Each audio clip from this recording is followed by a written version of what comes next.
Qala Allah Ta'ala fil Qur'anil Karim, a'udzu billahi minasy syaithanir rajim. Bismillahirrahmanirrahim. Amman hadzal ladzi huwa jundul lakum yanzurukum min dunir rahman innal kafiruna illa fi ghurur. Sadaqallahul azim. Al-Quran surat Al-Mulk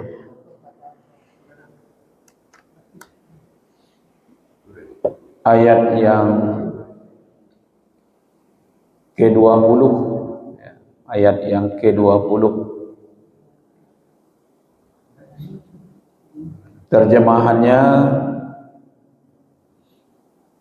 berlindung kepada Allah dari godaan setan yang terkutuk atas nama Allah yang Maha Pemurah lagi Maha Penyayang. Atau siapakah dia selain Allah yang menjadi tentara bagimu, yang akan menolongmu selain daripada Allah yang Maha Pengasih. Orang-orang kafir itu tidak lain hanyalah dalam keadaan tertipu oleh angan-angan mereka. Maha benar Allah yang Maha Agung. Surat Al-Mulk ayat yang ke-20. Poin pentingnya satu, ada pertanyaan di situ. Man hazal? Siapa? Ada kata am sama dengan au. Amman atau siapa. Ayat-ayat sebelumnya Bapak Ibu kan bicara tentang amantum, apakah kamu merasa aman dari musibah yang didatangkan oleh Allah yang Maha Berkuasa terhadap bumi dengan diguncangnya bumi itu, lalu engkau tenggelam bersamanya. Atau merasa aman dari Allah mengirim hujan batu. Kan itu ayat-ayat sebelumnya bicara tentang itu. Apakah engkau merasa aman? Itu dalam surat Al-A'raf ayat 97. Afa aminu? Apakah kamu merasa aman? Musibah itu datang ketika waktu duha. Waktu pagi engkau sedang bermain-main.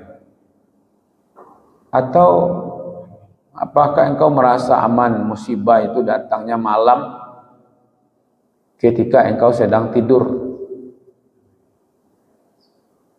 Atau apakah kamu merasa aman musibah itu datang secara tiba-tiba? Bisa malam, bisa siang, bisa pagi, bisa sore. Pokoknya tidak ada waktu yang aman sebenarnya. Nah, sekarang Allah tantang, siapa yang menjadi bala tentaramu yang akan menolongmu ketika datangnya musibah itu? Siapa penolong-penolongmu? Siapa tentaramu? Ya, siapa aparat yang akan mengamankan kamu? Itu makanya amman hadzal ladzi huwa jundul lakum. Siapa yang menjadi bala tentara bagimu? yanzurukum, yang akan selalu menolongmu. Ya kan? Ini pertanyaan dari Allah, siapa yang akan menjadi bala tentara ketika datang musibah itu? Ya kan? Siapa yang akan menjadi benteng, yang menjadi tameng, yang orang-orang terdepan yang akan mengamankanmu, menyelamatkanmu selain daripada Allah, min dunil rahman, selain Allah yang maha pengasih. Ya, ini pertanyaan ini Bapak Ibu sebenarnya nggak perlu dijawab, tapi di dalam Al-Quran itu kalau Allah bertanya itu sebenarnya kan supaya kita memperhatikan. Kalau datang musibah kini kok Pak, ya kan, pamannya bumi digulung, digoncang oleh Allah, siapa kira-kira akan menyelamatkan Allah? Tidak ada yang lain kecuali hanya Allah. Dia harap-harap bapak, orang tua menyelamatkan anak, kadang nyolo dulu lari Pak. Ya. Dia harap-harap anak yang akan membantu awak, kira nyolo nang pergi dulu lari kan. Harta yang menyelamatkan kita tidak. Jadi tidak ada sebenarnya satu kekuatan pun yang bisa menyelamatkan kita ketika datang musibah yang didatangkan oleh Allah yang berkuasa.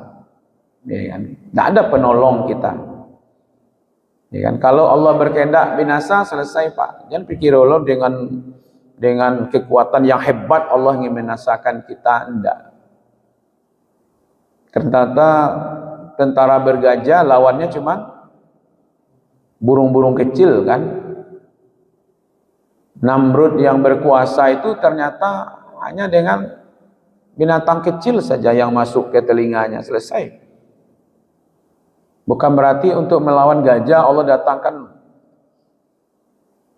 binatang yang lebih besar, mungkin dinosaurus. Memang ada binatang dinosaurus. Ya kan? Itu kan banyak angan-angan manusia aja membuat dinosaurus. Jadi untuk mendatangkan ya kehancuran itu tidak perlu pula Allah besar-besar memberikan. Gitu. Firaun hanya dengan air saja selesai. Ya kan? Umat Nabi Nuh dengan hujan juga selesai. Ya kan? Maka itu siapa lagi yang mampu menolong? Ya kan? Jundul lakum. Siapa bala tentaramu? Ya kan? Mungkin orang merasa dengan kekuatannya bisa menyelamatkan diri, bantuan, siapa pembelanya? Manusia, mau jin, mau dengan teknologi, ya kan? Atau dengan harta yang banyak. Jundul lakum, tentara bagimu, pengaman. Ya, walaupun kadang-kadang bisa juga Pak ya. Kalau untuk saudara dunia bisa. Bapak mau pergi ke pasar, mau ada pengawal, bisa Pak. Mau pakai forader, bayar aja selesai itu Pak. Tenaga lo Pak, ibu-ibu pulang kampung pakai forader. Ya kan? Bisa. Yang penting ya kan, tambah aja, tambah sagu, tambah aja kan. Siapapun bisanya Pak Sangkulo pejabat saja Pak, bisa. Ya kan? Hah? Kamu lah mau cipu mengurus mah. Ya kan? Kamu kampung Pak, bayar. Ya, 2,5 juta selesai, 3 juta selesai. Pak Yus kalau ingin pulang gini kok mau pesanan forader. Ya, nah. Untuk mengawal, mengamankan seperti itu bisa Pak. Tapi ketika Allah datangkan, ya kan?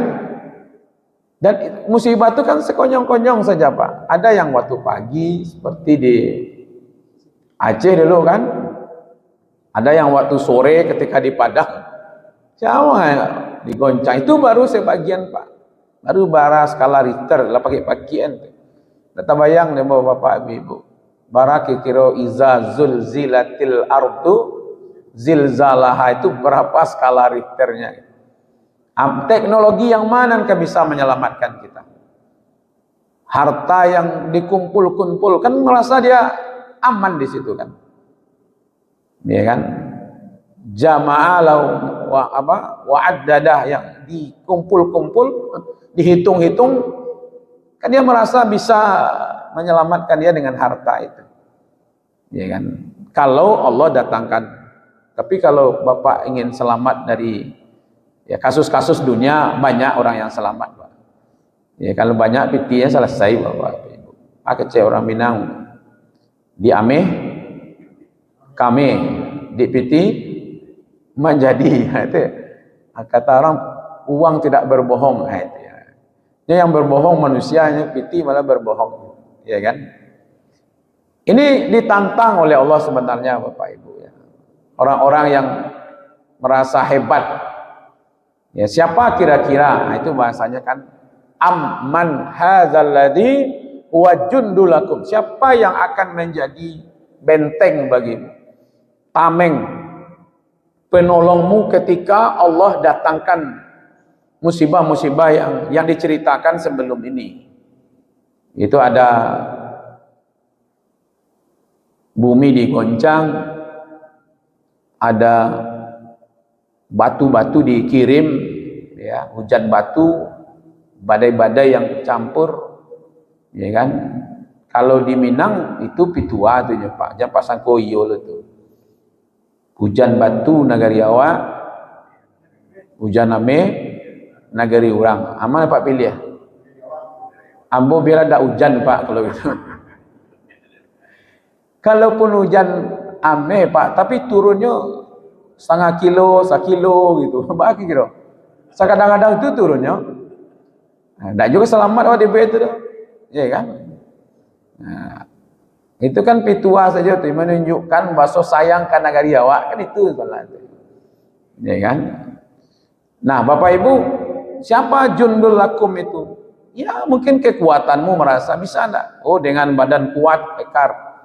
Mungkin ada sekitar kita yang membantu untuk kita, ada orang-orang yang selalu membela kita. Baik manusia ataupun jin sekalipun yang berkuasa, enggak bisa. Nah, di sini sebenarnya Allah ingin memperlihatkan, menunjukkan keagungan. Ya kan? Bahwa tidak ada yang akan bisa menolong engkau, kata Allah, kecuali Ar-Rahman. Nah, makanya di ayat itu kan dikatakan di situ, ya kan? Mandunir Rahman, nah, selain daripada yang Maha Rahman. Kalau Allah tunjukkan yang bisa menyelamatkan kamu, yang bisa membelamu, yang bisa menolongmu hanya aku saja, kan tujuan Allah sebenarnya jangan minta tolong ke yang lain, jangan mendekatkan diri kepada yang lain, dekatkanlah dirimu kepadaku, kan itu sebenarnya, ya kan? Yang maha menolong itu cuma Allah dalam kondisi seperti apapun. Maka kata ulama, kalau engkau ingat kepada Allah, dekatkan diri kepada Allah ketika engkau dalam kelapangan, suatu saat Allah akan menolongmu ketika engkau dalam kesempitan. Ya kan? Jadi kalau di sini sebenarnya dengan kalimat karena tidak ada, gitu ya, karena tidak ada yang bisa menolongmu, menyelamatkan kamu, membentengi kamu, mengamankan kamu ketika datangnya musibah, ketika datangnya bermacam-macam bentuk musibah kepadamu itu, kecuali hanya aku, maka sesungguhnya kamu jangan cari yang lain. Itu yang dimaksud di situ. Jangan cari yang lain sebagai penolong. Jadikan sajalah aku sebagai penolong. Itu yang dikatakan, ya kan? In tanzurullah yanzurukum wa yusabbit aqdamakum. Ikut sajalah menjadi penolong agama Allah, maka Allah akan menolongmu. Oke, itu kalimat menunjukkan Ar-Rahman di situ adalah supaya kita berlindungnya jangan tanggung-tanggung gitu. Jangan merasa aman dengan rumah yang mewah, yang besar, yang kokoh.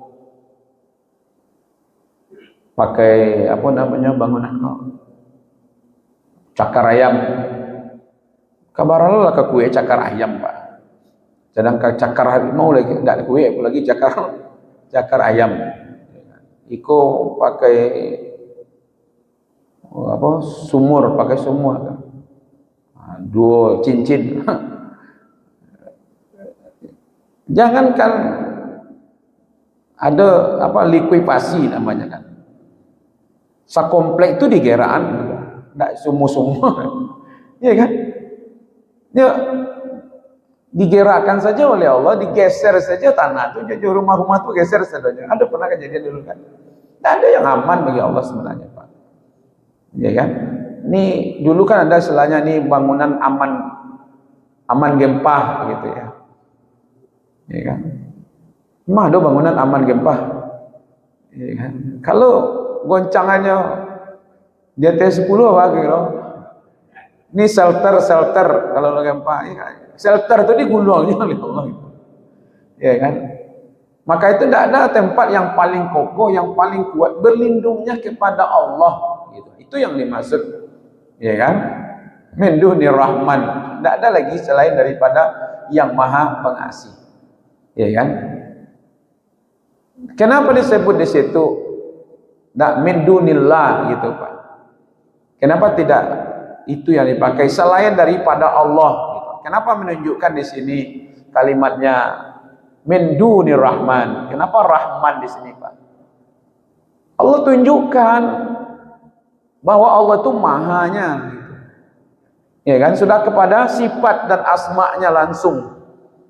Jadi kalau kita mau minta tolong, mau berlindung, berlindunglah kepada yang maha Rahman. Itu kan memberi di situ, Pak, tanpa pandang sebenarnya, Pak. Tetap kalau sudah menjadikan, walaupun ketaatan kita tidak di posisi top, tidak orang yang paling taat, tapi kalau kita mau minta tolong kepada Allah, maka Allah akan memberikan pertolongan kepada kita. Oke. Lalu ujung ayatnya mengatakan bagi orang-orang kafir, ya kan? Ini dunia ini hanya angan-angan, tipuan saja. Jadi ketika dia merasa dengan rumahnya yang kokoh, dengan kendaraannya yang hebat, kuat, dengan banyak pengikut, dia merasa aman dari, ya kan? Hebatlah Fir'aun lagi, Pak. Bara tuh.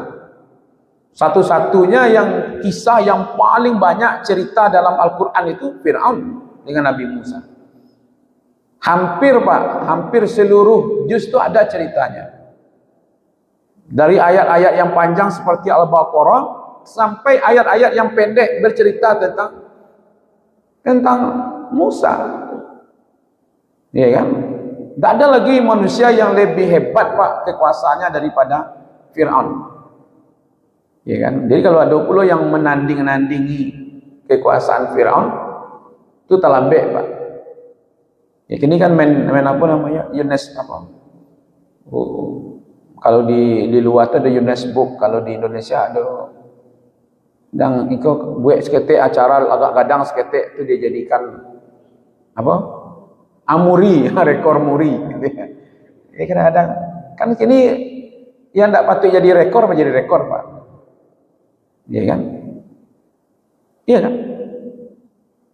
Umpamanya saya bisa mendatangkan ustadz 5.000 ustadz, itu jadi rekor lo tuh, Pak. Muri, lah, enggak. Eles deh ya. Nah, kan 1.000 lah muri itu. Sama dengan patang masak randang berkilo, baraton patang randang rekor muri 1 ton. 1 ton randang muri, Pak. Ya kan? Ini apa maunya gitu ya? Jangan merasa dengan kekuatan yang dimiliki, kekayaan yang dimiliki, atau pendukung lalu merasa aman dari Allah. Iya kan? Seolah-olah mereka itu tidak akan kena azab, mereka itu tidak akan kena musibah, gitu. Iya kan? Itu di akhir ya ayat itu disebutkan bahwasanya di sini ya Innal kafiruna, ya kan, sesungguhnya orang-orang kafir itu, ya, illa fi ghurur, kecuali dalam angan-angan saja, Pak. Sebenarnya kita tidak boleh pula tertipu, Pak, dengan banyak orang hari ini mungkin senjatanya hebat, ya kan, atau kekayaannya, kekuasaannya merasa kayak Amerika, apalagi Rusia, Cina, ya kan. Kalau Allah datangkan musibah, tidak bisa juga mereka mengamankan. Cuman kan begini Bapak Ibu, dunia ini kan di hadapan Allah tidak berharga, itu aja masalahnya. Ya, kalaulah seandainya Pak, dunia ini setara aja sedikit dengan selembar sayap nyamuk, tidak kedua lainnya Pak, salai sejadinya. Kalau setaralah dunia ini nilainya dengan separuh, setengah, satu lembar sayap nyamuk, maka Allah tidak akan berikan dunia ini kepada orang-orang kafir, Pak. Karena akhirat itu bernilai di sisi Allah, maka akhirat itu tidak diberikan kenikmatannya kepada orang kafir. Ini masalah nilai saja ya, Pak. Kalau suatu barang yang tidak bernilai, kan dia gagal saya diorangnya, Pak. Ambil salah, ya kan? Mungkin menurut awak ada nilai, menurut orang ada nilai, tapi tidak. Ya kan?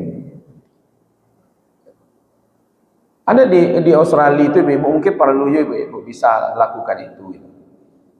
Dia kalau punya baju atau pakaian apa aja bentuknya, atau mainan atau peralatan rumah tangga yang dia tidak pakai, Pak, bisa karena sempit, bisa karena modelnya atau karena warnanya tidak cocok, atau peralatan rumah tangganya itu udah sumpiang, ya kan, udah lecet tasnya, itu kan mereka menganggap itu tidak berharga lagi tuh, yang untuk dirinya kan. Itu dibawa di latanse, di muka rumah, di apa namanya, kok di teras itu dibek, Pak, di situ bek merek di situ, ya kan, you can take it, nah, gitu. Anda boleh ambil, Anda boleh ambil, ya kan. Biasanya di muka rumah, silakan ambil, silakan ambil. Kalau lewat 3 hari tidak ada juga orang yang ambil, itu dia menjadi sampah. Nanti tukang sampah lagi yang nyebut membawa gitu. Nah, kan bisa aja manfaat mungkin itu.